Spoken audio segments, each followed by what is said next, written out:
Hi everyone, my name is Kelly Barnhill and I'm here to tell you about my new book. It's called When Women Were Dragons. I really hope you like it. It's a book that I wrote largely by accident and somewhat in a state of rage and anger. Anger is a funny thing, don't you think? As girls in America, we are taught to minimize our own anger, to distrust our own anger. Don't speak while you're angry. Don't make decisions while you're angry. Don't go to bed angry. Don't go to school angry. Certainly don't come to the dinner table angry. What we learn from this is that there's something wrong with anger, that there's something untoward about it, perhaps something unladylike, and maybe even something shameful. This is terrible advice, excuse me.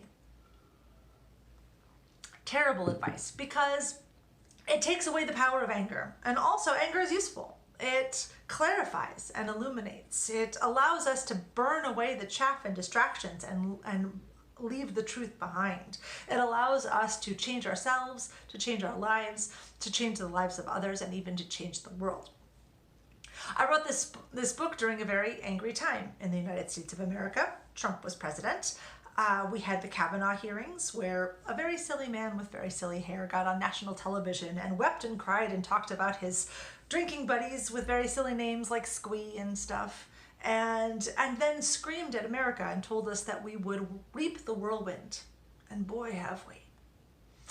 I was so angry that I felt like I couldn't contain it, that it couldn't be contained inside of my body. I went home and I started writing a story about a bunch of 1950s housewives who turned into dragons and ate their husbands, you know, like you do.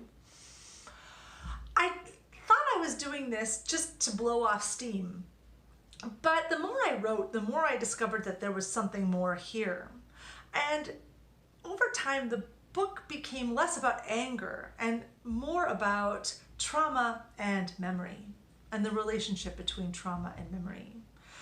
In this book, there was a cataclysmic event in 1955 when over 600,000 American women, wives, and mothers all became dragons, and they left a path of destruction in their wake. And as a result, all of America just shut up about it. They wouldn't speak of it because it was unspeakable. It was a great shame. And so this is the story of a girl named Alex who is growing up in the shadow of the mass dragoning of 1955, with a mother who doesn't speak of it, with an aunt who disappeared, with a cousin who is now her sister, but nobody will mention that either.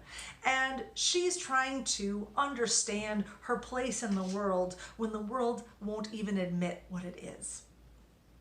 I really enjoyed writing this book. I really enjoyed living with Alex. I really enjoyed living with these unstoppable dragon women.